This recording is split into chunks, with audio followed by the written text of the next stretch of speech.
ದೀಕ್ಷಾ madam, ಇಲೇಶ್ sir, Sanjay sir, ಆಶಾ madam, ಕವಿನಾ madam, ಮತ್ತೆ ಯಾರಾದ್ರೂ ಬಿಟ್ಟರೆ ಎಲ್ಲ ನಮ್ಮ ಸಿಬ್ಬಂದಿ ವರ್ಗಗಳು, ಹಾಗೆ ಇಲ್ಲಿ ಉಪಸ್ಥಿತರಿರ್ತಕ್ಕಂಥ ಎಲ್ಲ ವಿದ್ಯಾರ್ಥಿಗಳೇ, ಸ್ಪರ್ಧಾರ್ಥಿಗಳೇ,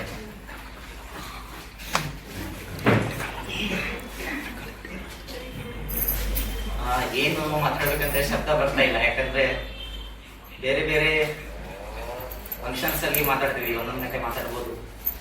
ಇಲ್ಲಿ ಮಾತಾಡಕ್ಕೆ ಶಬ್ದ ಬರ್ತಾ ಇಲ್ಲ. ಕಾರಣ ಅಷ್ಟೇ, ನಾನೇನಿದ್ರು ನಿಮಿತ್ತ ಮಾತ್ರ ಅಷ್ಟೇ. ಇದಕ್ಕೆ ಬಹಳ ಜನರ ಶ್ರಮ ಇದೆ. ಮೊದಲಿಗೆ ಸಹೋದರಿ ದೀಕ್ಷಾ ಅವರು, ಯಾಕಂದ್ರೆ ಅವರು ಈ ವೇದಿಕೆಯನ್ನ ಕೊಡ್ತಾ ಇದ್ದಿದ್ರೆ, ಈ ರೀತಿ ಆರ್ಗನೈಸ್ ಮಾಡ್ತಾ ಇದ್ದಿದ್ರೆ ನಾವು ಈ ತರಗತಿಗಳನ್ನ ಕೊಡ್ತಾ ಇರಲಿಲ್ಲ. ಮುಖ್ಯವಾಗಿ ಸ್ನೇಹದೀಪ ಸಂಸ್ಥೆ, ಮತ್ತೆ ಅದ್ರ ಜೊತೆಗೇನೆ ಸಿಬ್ಬಂದಿಗಳ ಸಹಕಾರ ಆಗಿರ್ಬೋದು, ಇವನ್ ನಾನ್ ಟೀಚಿಂಗ್ ಸ್ಟಾಫ್ ಕೂಡ, ಅಡಿಗೆ ಮಾಡೋರು ಹಿಡಿದು ಯಾರ್ಯಾರಿದ್ದಾರೆ ಅವ್ರದ್ದೆಲ್ಲರೂ. ಇಲ್ಲಿ ಸ್ಪರ್ಧಾರ್ಥಿಗಳನ್ನ ಹೊರತುಪಡಿಸಿ ಹಲವಾರು ವಿದ್ಯಾರ್ಥಿಗಳಿದ್ದೀವಿ. ನಿಮ್ಮ ಸಹಕಾರವು ಬಹಳ ನಮಗೆ ಸಹಾಯ ಇದೆ.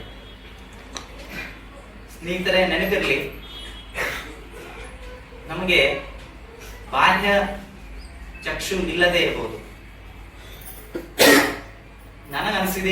ಅನಿಸಿದ್ದೇನಂದ್ರೆ ಬಹುಶಃ ಈ ಬಾಹ್ಯ ಚಕ್ಷುವಿನಕ್ಕಿಂತ ಇನ್ನೊಂದು ಮಹತ್ವವಾದ ಚಕ್ಷು ಯಾವುದಾದ್ರೂ ಇದ್ರೆ ಅದು ಜ್ಞಾನದ ಚಕ್ಷು ಅಂತ ಹೇಳಿ.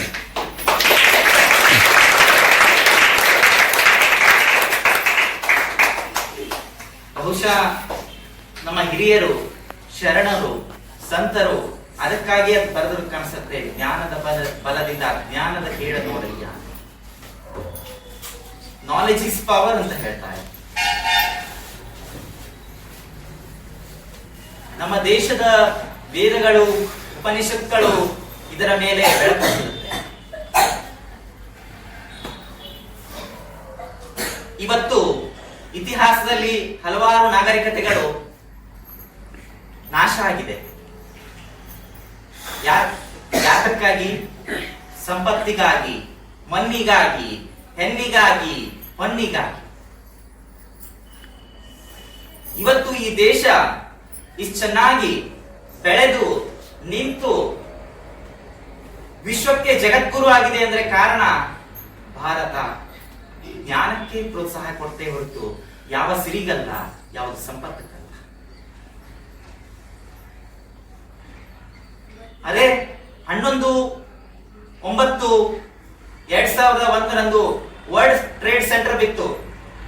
ಅದೇ 1893 ಈ ದೇಶದ ಸಂತ ಒಬ್ಬ ಅಮೆರಿಕದ ಚಿಕಾಗೋ ನಗರಕ್ಕೆ ಹೋಗಿ ಧರ್ಮ ಸಮ್ಮೇಳನದಲ್ಲಿ ಯಾವುದೇ ಒಂದು ಎಕ್ಸ್ಪೆಕ್ಟೇಷನ್ ಇಲ್ಲದೆ, ಯಾವುದೇ ಒಂದು ಇವೊಂದು ಅವ್ರಿಗೆ ಹೋಗ್ಬೇಕಂತೂ ಕೂಡ ಇರ್ಲಿಲ್ಲ.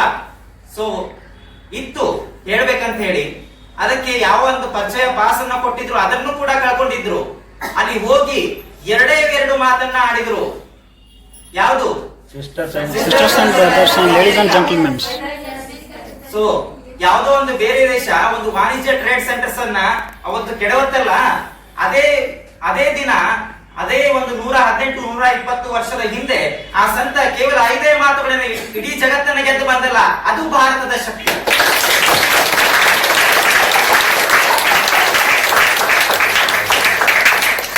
ಜ್ಞಾನಕ್ಕೆ ಇರುವ ಶಕ್ತಿ ಅದು.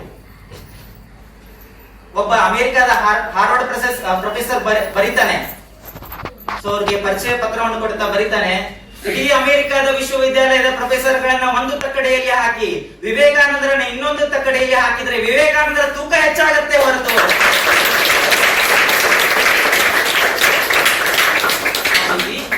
ಸ್ವಾಮೀಜಿ ನಿಮಗ್ ಪರಿಚಯ ಪತ್ರ ಕೇಳೋದ? ಆ ಸೂರ್ಯನಿಗೆ ಹೊಳೆಲಿಕ್ಕೆ ಅಧಿಕಾರ ಏನಿದೆ ಅಂತ ಕೇಳೋದು ನಿಮಗೆ ಪರಿಚಯ ಪತ್ರವನ್ನ ಕೇಳುವುದು ಅಂತ. ಯಾವ ವಿವೇಕಾನಂದ? ಯಾವ ದೇಶ? ಭಾರತ ದೇಶ. ವಿವೇಕಾನಂದ ಹೇಳ್ತಾರೆ, ಅರೆ ನನಗಿರುವುದು ಬ್ರೈನ್ ಒಂದೇ, ನನ್ನಲ್ಲಿ ಹರಿವು ರಕ್ತ ಒಂದೇ. ಹಾಗಾದ್ರೆ ಯಾಕೆ ನಾವು ಸಾಧನೆ ಮಾಡ್ತಾ ಇಲ್ಲ? ಯಾಕೆ? ಗಣಿತ ಕಷ್ಟ ಆಗತ್ತೆ, ಮ್ಯಾಥ್ಸ್ ಕಷ್ಟ ಆಗತ್ತೆ. ಮಹಾತ್ಮ ಗಣಿತ ಹುಟ್ಟಿದ್ದು ಇಲ್ಲೇ ಇದೇ ಭಾರತ ದೇಶದಲ್ಲಿ. ಇವತ್ತು ಅಮೆರಿಕಾದ ಎಲ್ಲ ಹೈಸ್ಕೂಲ್ಸ್ಗೆ ವಿಸಿಟ್ ಮಾಡಿದ್ರೆ ಅಲ್ಲಿ ಭಾರತದವರೇ ಮೊದಲಿರ್ತಾರೆ. ಹೈಸ್ಕೂಲ್ ಅಲ್ಲಿ ಭಾರತದ ಮೂಲದವರೇ ಫಸ್ಟ್ ಇರ್ತಾರೆ. ಯಾಕೆ ಬರ್ತಾ ಇಲ್ಲ? ನಮ್ಮಲ್ಲಿ ಅರಿವು ರಕ್ತ ಅದೇನಾ? ನಾವು ಅದನ್ನ ಕರೆಕ್ಟ್ ಆಗಿ ಕಲಿತಾ ಇಲ್ಲ, ಕಲಿಯುವ ಮನೋಭಾವನೆ ಇಲ್ಲ. ಅದು ಕಷ್ಟ, ನೆಗೆಟಿವ್, ನಕಾರಾತ್ಮಕ ಭಾವನೆ. ಅರೆ ನೀನ್ ದೇವರನ್ನ ನಂಬ್ತಿದ್ರು ಪರವಾಗಿಲ್ಲ, ನಿಮ್ ಮೇಲೆ ನಂಬಿಕೆ ಇರಲಿ ಅಂತ ಹೇಳ್ತಾರಲ್ಲ, ಅದೇ ನಿಜವಾದ ಆಸ್ತಿಕತೆ ಅಂತ ಹೇಳ್ತಾರಲ್ಲ ವಿವೇಕಾನಂದ. ಶಕ್ತಿಯೇ ಜೀವನ, ದುರ್ಬಲತೆ ಮರಣ. ಕಿಶ್ತ್ವಾಡ ಅಂತ ಜಿಲ್ಲೆ, ಜಮ್ಮು ಕಾಶ್ಮೀರದ ಕಿಶ್ತ್ವಾಡ ಜಿಲ್ಲೆ, ಅಲ್ಲಿ ಶೀತಲ್ ದೇವಿ ಅಂತಕ್ಕಂಥ ಒಬ್ಬ ಮಹಿಳೆ. ನಾನು ಕಳೆದ ಸಾರಿ ಗುರುವಂದನ ಮಾಡಿದಾಗ ಹೇಳಿದ್ದೆ ಇದನ್ನ, ಎಲ್ಲರೂ ಕೇಳಿದ್ರಿಲ್ಲ ಗೊತ್ತಿಲ್ಲ ನನಗೆ. ಆ ಶೀತಲ್ ದೇವಿಗೆ ಎರಡು ಕೈಯನ್ನ ಕಳ್ಕೋತಾಳೆ ಅವಳು. ಮನೆಯಲ್ಲಿ ಚಿಂತೆ ಆಗತ್ತೆ, ಏನ್ ಮಾಡೋದು? ಹೆಣ್ಮಗಳು ಎರಡು ಕೈಯನ್ನ ಕಳ್ಕೊಂಡ್ಲು. ಒಂದ ಹೆಣ್ಣು ಮನೆಯಲ್ಲಿ ಹುಟ್ಟಿದಾಗ, ಒಂದು ಗಂಡು ಪಾಪು ಮನೆಯಲ್ಲಿ ಜನಿಸಿದಾಗ ಎರಡೂ ಕೂಡ ಸಂತೋಷ ಇದ್ದೇ ಇರುತ್ತೆ. ಆದ್ರೆ ಯಾವುದೋ ಒಂದು ಅಂಗವಿಕಲ ಮಗು ಹುಟ್ಟಿದ್ರೆ ಅಂಧ ಮಗು ಹುಟ್ಟಿದ್ರೆ ಆ ತಂದೆ ತಾಯಿಗೆ ಪರಿಸ್ಥಿತಿ ಬಡದಂಗಾಗತ್ತಲ್ಲ. ಸೊ ಆದ್ರೂ ತಂದೆ ತಾಯಿ ಸಾಕ್ಬೇಕು ಅಂತ ಸಾಕಿದ್ರು, ನಾವು ಏನು ಆದ್ರೂ ಕೈ ಬಿಡೋದಿಲ್ಲ ಅಂತ ಹೇಳಿ. ಆದ್ರೆ ಶೀತಲ್ ದೇವಿ ಪ್ರಯತ್ನ ನೋಡಿ ಎಲ್ಲರಿಗಿಂತ ಚೆನ್ನಾಗಿ ಮರ ಹತ್ತಿದ್ಲು ಅವಳು, ಎಲ್ಲರಿಗಿಂತ ಚೆನ್ನಾಗಿ ಮರವನ್ನ ಹತ್ತಿದ್ಲು. ಇದನ್ನು ಗಮನ